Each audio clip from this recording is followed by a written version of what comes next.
The desert don't forgive and it sure as hell don't forget. Out here, under the endless Arizona sky, every man carries ghosts on his back. Some bury them deep. Others, like Silas Boone, live with them plain as the dust on their boots. Silas Boone had learned the language of silence. His spread sat at the rim of a canyon where the land ran dry and wide, and the wind spoke louder than any preacher. He didn't mind the quiet. It kept him from remembering too much, though the past had a way of clawing back when the nights got long. Years back, a fire took everything he loved, June, his wife, and Eli, their boy. Flames had swallowed their cabin while he was out riding fence. He came home to ashes, and something inside him burned out too. From then on, the man folks once called quick to laugh became the cowboy who kept to himself. His days fell into the same rhythm, steady as hoofbeats. Up before dawn, he fed the horses, checked the fences, and rode the range. The cattle didn't need chatter, just guiding hands. The desert sun baked him, the night wind cooled him, and the stars kept watch when sleep wouldn't come. Evenings found him on the porch, nursing a tin cup of black coffee, watching the desert bleed into shades of fire and gold. He went to town only when flour or bullets ran low, hat pulled low, words kept to a minimum. To most folks, Silas Boone was just another rancher with too many miles in his eyes. But to himself, he was a man already buried, still walking. That August, the desert broke its silence. Silas was riding the South Ridge, reins loose in one hand, when a sound pricked his ears. Not the cry of a coyote or the wind twisting through mesquite. This was softer, thin, trembling. Like a voice. He pulled his horse to a halt, tilting his head. At first, he figured it must be some wounded animal, but it came again, faint and human. Help! Silas's heart kicked once in his chest. He swung down, boots crunching on brittle earth, and moved toward the brush. The sound led him to a tangle of mesquite, where the desert shadows hid a figure. There, crumpled against the ground, lay a young woman. Her clothes were torn, her ankle twisted wrong, and her face was marked with dust and scratches. Long black hair tangled with dry twigs framed eyes dark as storm clouds, wide, scared, and fixed on him. Silas stopped a few paces away, lifting his hands slow. Easy now, his voice rasped, gravelly from disuse.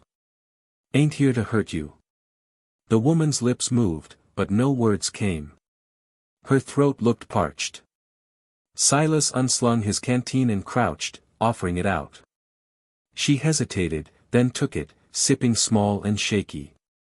Her lips trembled against the water. He studied the ankle, it was badly swollen. She wasn't walking anywhere soon. You can't stay here, Silas muttered. Without waiting for her say-so, he slid one arm beneath her shoulders, another under her knees. She was lighter than she looked, near weightless against the broad chest of a man who'd carried too many burdens already. He set her across his saddle, mounted up behind, and turned his horse back toward the ranch. The canyon wind carried no answers, only the promise that life on this land was about to change. For the first time in years, Silas Boone wasn't riding alone. The cabin smelled of smoke and old pine, the kind of smell that stuck to Silas Boone's skin as much as his memories. He carried the stranger inside, laying her carefully on the worn couch where the fabric had long since faded from sun and years of use. She winced as her swollen ankle touched down, but no sound escaped her lips. Silas wasn't a doctor, but a man living this far out didn't have the luxury of running for help every time something broke. He knew how to set a bone, stitch a cut, or calm a horse gone wild. Fetching a strip of cloth and the jar of herbal salve he usually kept for his animals, he knelt beside her and began tending her injury. She watched him with sharp eyes, distrust shimmering beneath her exhaustion. When the salve touched her skin, she drew in a quick breath, but she didn't pull away. He wrapped the ankle with a steady hand, his jaw set, his voice low. Won't be pretty, but it'll hold. Hours passed in silence broken only by the pop of firewood in the hearth. She nibbled at the beans and bread he set beside her but spoke not a word. Silas had lived long enough with silence to know better than to push. He let her be, stepping out onto the porch, where the desert wind whispered against the canyon walls. It wasn't until the stars wheeled overhead that he heard her voice, soft, careful, like testing a word she hadn't spoken in days. "My name is Raven." The words caught him off guard. He turned, leaning in the doorway, studying her face in the flicker of lantern light. Her eyes, though tired, carried the strength of someone who'd fought too long to give up now. "Silas," he said simply, nodding once. After that, quiet returned, but it wasn't the same kind of quiet. There was a thread between them now, invisible yet strong, tying the cowboy and the Apache woman together in a way neither could explain. By morning, she was up, moving slow on her injured leg, searching his shelves with a kind of respectful care. When she found dried herbs and mesquite pods near the hearth, she began mixing them in a tin bowl, grinding with practiced hands. The scent filled the cabin, sharp, earthy, almost healing in itself. "You know medicine?" Silas asked. She nodded. "From my people." Her words were few, her accent gentle but sure. In the days that followed, Raven stayed quiet yet watchful. She tidied what she touched, cooked with flavors Silas hadn't known in years, and moved through his cabin as though she understood the value of another man's space. Silas noticed the change in himself more than in her. He found himself waiting for her to speak, listening for her step on the porch, watching the way her hands worked herbs into remedies as if the desert itself whispered secrets only she could hear. Still, questions hung between them. He knew she hadn't just wandered onto his land by chance. Her clothes were torn, her body too weary for a simple traveler. One night, while the coyotes howled far off and the lantern burned low, she gave him the truth in fragments. "Strangers came," she said, her voice flat. "Men with rifles. They burned, they took. I escaped. Ran until I could not run anymore." She didn't speak of what happened in detail, and Silas didn't ask. He saw enough in the look of her eyes, a weight he knew too well. Loss had carved them both hollow, and survival had made them hard. But when she limped onto the porch the next evening, sitting beside him in the golden hush of twilight, something inside Silas softened. For the first time in years, the silence felt less like a prison and more like peace. The days rolled by slow, the way they always did on Boone's land, but with Raven there, the silence had changed its shape. It wasn't heavy anymore, it breathed, like the desert itself had softened around them. Still, beneath the quiet, shadows lingered. Raven's ankle mended enough for her to limp around the yard, and she used the time to gather wild herbs from the edges of the canyon. She showed Silas how to crush sage into a paste that eased burns, how mesquite bark could calm a cough, how to read the sky for weather shifts. He found himself watching her hands, the way they moved steady and sure, as though she carried a whole world of secrets that no book had ever written down. Silas taught her in return, how to mend a fence tight enough to hold a bull, how to ride a horse so it listened more than it fought, how to keep a rifle steady when the wind wanted to push it off aim. In those quiet lessons, a bond formed. They didn't call it trust, not yet, but it was there in the way she listened, and in the way he caught himself waiting for her smile. But no bond could keep out the truth forever. One night, with the fire low and the coyotes yipping far off in the distance, Raven spoke. Her voice trembled but did not break. "Men came to my village," she said, eyes fixed on the flames. "They carried rifles. Took women, children. Burned what they could not take." Silas felt his chest tighten. He'd seen raiders before, mercenaries, government men, outlaws, it didn't matter the name. The cruelty was always the same. "I escaped in the dark," she whispered. "Ran through the desert until my legs gave out. That's when you found me." Silas didn't speak right away. He saw the firelight flicker against her face, saw the strength in her jaw even as the memory weighed heavy. Finally, he said, low and firm, "You're safe here. Raven glanced at him then, her dark eyes carrying both gratitude and doubt. Safe was a word she hadn't believed in for a long time. The next morning, Silas rode the northern fence line and spotted something that made his blood run cold: boot tracks. Deep, fresh, not his own. He crouched in the dust, tracing the imprint with his calloused fingers. These weren't rancher boots. Too heavy, too sharp. When he came back, Raven was waiting on the porch. She didn't ask what he'd seen, but her gaze flicked to the rifle slung over his shoulder. "They'll come," she said softly. "They always do." And Silas Boone knew, in that moment, the quiet he'd built his life on was over. Trouble was riding his way.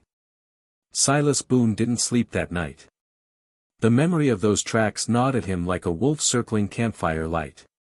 He sat on the porch with his rifle laid across his knees, eyes fixed on the horizon where the desert met the stars. The land was quiet, too quiet, and every rustle of mesquite made his hand twitch. By dawn, he saddled his horse and rode the outer edge of his property. He found more prints heading toward the canyon, boot heels pressed deep like men carrying weight, maybe rifles. Whoever they weren't wanderers. They were hunting. Back at the cabin, Raven was grinding herbs in a wooden bowl, her dark hair falling over her shoulders. She paused when she saw the tightness in Silas's jaw. "You saw them," she said, not asking, but stating it plain. Silas nodded. Too close for comfort. Her gaze drifted to the rifle slung over his shoulder, then out toward the desert. "They'll come," she whispered, her voice heavy with certainty. "They always do." That evening, the air carried a weight that pressed against Silas's chest. He cleaned his rifle slow, running the oiled cloth over metal worn smooth from years of use. He wasn't just guarding land anymore, he was guarding her. Raven joined him on the porch after sunset. She carried a blanket and, without a word, settled beside him. She pulled the wool across both their shoulders, leaning lightly against him. For a man who had lived with silence for so long, her touch thundered louder than any storm. "You don't have to stay," she said softly, her eyes on the endless sky. "If I leave, they won't trouble you." Silas turned to her, jaw hard, voice rough. "This is my land. They come here, they answer to me."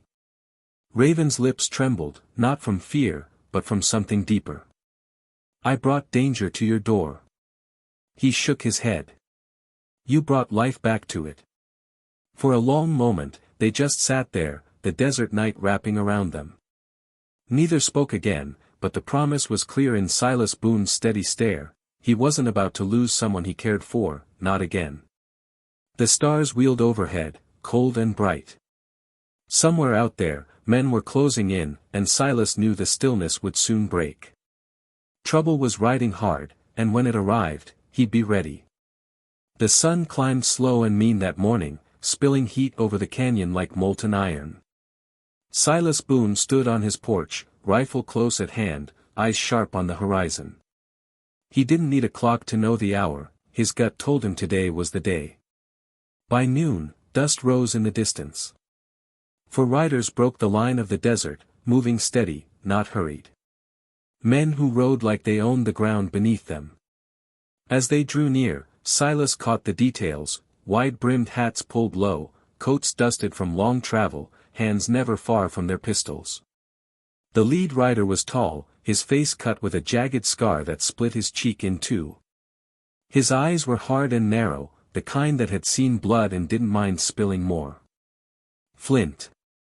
Behind him rode three others: Hank, heavy-set with a cruel grin; Cole, wiry with restless hands; and Mason, the youngest, but with a cold look that didn't belong to youth.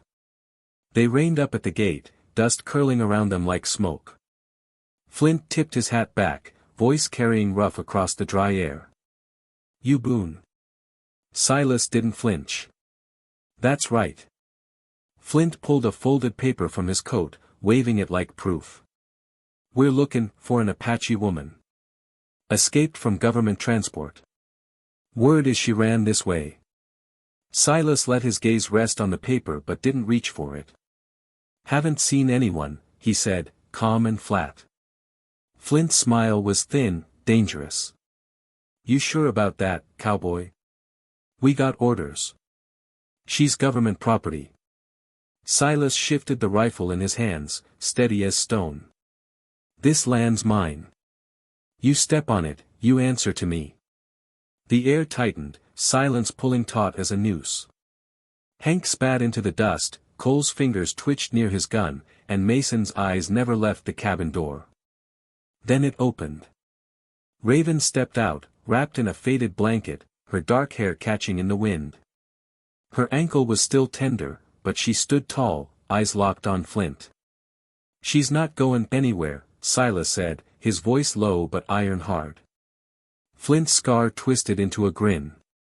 "There she is." His hand drifted toward his pistol. Silas's rifle snapped up, barrel fixed dead center. "Next move you make, Flint, better be your last." The desert seemed to hold its breath. One wrong twitch, and the quiet ranch would turn into a battlefield.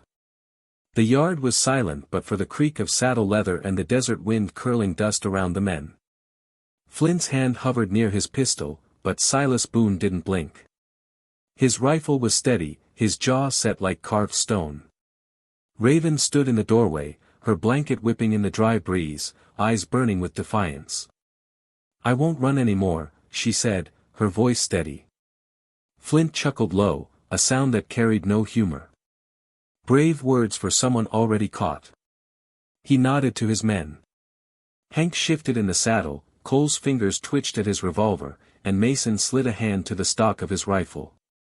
Silas's voice cut through the tension. "She's under my protection. You want her, you'll have to go through me." Flint's scar stretched as he sneered. "You ready to die for her, Boone?" Silas's eyes narrowed, his voice gravel and iron. "I'm ready to kill for her." For a long moment, no one moved. The desert itself seemed to hold its breath. The mercenaries looked at one another, Hank's bravado dimmed, Cole's twitching hand froze, Mason shifted uneasy in his saddle. These weren't soldiers hardened by duty, they were men paid to chase, not paid to die. Finally, Flint spat in the dust, his sneer breaking into frustration. "Not worth it." He jerked his reins, turning his horse. "Mount up, boys." One by one, the others wheeled away, dust rising behind them as they rode off, smaller and smaller until they vanished into the horizon. Silas lowered his rifle at last, his hands shaking from the weight of what almost was. His chest heaved, but his eyes stayed locked on Raven. She was crying, silent tears carving paths through the dust on her cheeks. "You didn't have to," she began. "Yes, I did," Silas said, voice raw. He stepped closer, setting the rifle aside. "I already lost everything once. I'm not losing you too." Her lips trembled, then she reached for his hand. For the first time in years, Silas Boone felt warmth spread through the hollow places inside him. That evening, they sat together on the porch, the desert painted gold and rose by the sinking sun. No riders in sight, no danger pressing close, just the sound of the land breathing easy again. Raven leaned her head against his shoulder. "I never thought I'd feel safe again," she whispered. Silas wrapped an arm around her, gazing at the horizon where the desert bloomed beneath twilight. "You are safe," he said. And for the first time in a long time, the cowboy's silence wasn't empty. It was peace. The desert looked different after that day. It wasn't that the rocks softened or the sun turned kind. The land was still hard, still merciless. But for Silas Boone, the silence didn't weigh like it used to. Something had shifted the moment those riders vanished into the horizon. Raven remained. Her ankle healed steady, and soon she was moving across the yard with more strength than before. She planted sage and mesquite behind the cabin, coaxing life out of the hard earth. Each morning, she rose with the sun, her hands busy, her spirit unbroken. Silas found himself watching her more than he cared to admit, how she leaned close to the soil as if listening to its secrets, how her laughter, rare but real, cut through the stillness like birdsong after a storm. In return, he shared his world with her. He showed her how to keep the cattle penned when a storm rolled in, how to mend tack worn by years of sweat and dust, how to shoot straight when a rattler threatened too close. Raven listened, learned fast, her dark eyes sharp with curiosity. Nights on the porch became their quiet ritual. Sometimes they spoke little, the desert sky filling the space with stars brighter than lantern light. Other times, she told him stories, fragments of Apache legends, voices of ancestors carried on the wind. Silas listened with the patience of a man who knew the worth of words. But behind every tale lingered a shadow. Danger might have ridden off, but both knew it wasn't gone for good. Flint and his men could return, or others could come with papers and rifles. Yet, for the moment, they let the weight slip from their shoulders. One evening, as the moon climbed white over the canyon, Raven asked, her voice almost a whisper, "Do you ever wish things had been different? That you hadn't lost them?" Silas felt her meaning, June and Eli, the fire that had carved out his soul. He looked at her, the glow of moonlight painting her face, and answered steady, "No. If I hadn't lost, I wouldn't have found you." Raven's eyes glistened. She reached for his hand, and he didn't pull away. The desert wind carried no judgment, only the scent of sage from her garden. For the first time in years, Silas Boone didn't feel like a man waiting for the past to catch him. He felt like a man who had finally found a future. It didn't take long for word to spread. News in the west traveled quicker than a prairie fire with a tailwind, and soon folks in town were whispering that Silas Boone was harboring an Apache woman. Some told the tale in hushed voices at the saloon, others spat it out sharp as a curse. Out here, people judged quick, and suspicion hung thicker than dust after a cattle drive. Silas rode into town one morning for flour, nails, and kerosene. He kept his hat low, as always, but he felt the stairs pricking his back before he even tied his horse at the hitching post. Men leaned against storefronts, chewing tobacco, eyes following him.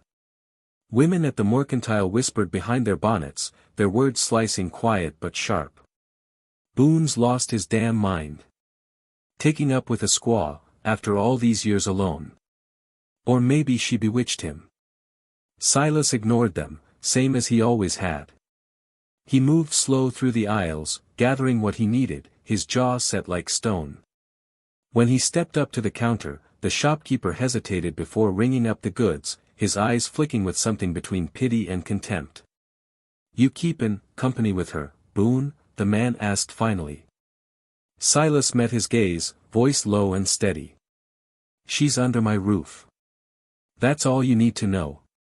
The man didn't push further, but the whispers followed Silas back to his horse, crawling at his heels like snakes in the grass. Back at the ranch, Raven noticed the weight on his shoulders. She was cutting herbs by the garden, her hands stained green, when she asked, "They know?" Silas nodded, dropping the flour sack on the porch. "Town's full of tongues. Always has been." Her face tightened, though she didn't look surprised. "Do they hate me?" He leaned against the post, arms folded. "Some do. Some don't matter." Raven's lips pressed into a thin line, but her eyes held steady. "I won't hide." Silas felt something stir in him then, pride, fierce and unyielding. She wasn't a woman to cower, and he wasn't a man to let the world decide who belonged under his roof. That night, as they sat together beneath the desert stars, Silas spoke words he hadn't planned to. "Let em whisper. I'll face em all, same as I faced Flint and his crew." Raven's hand found his. "And I'll stand beside you."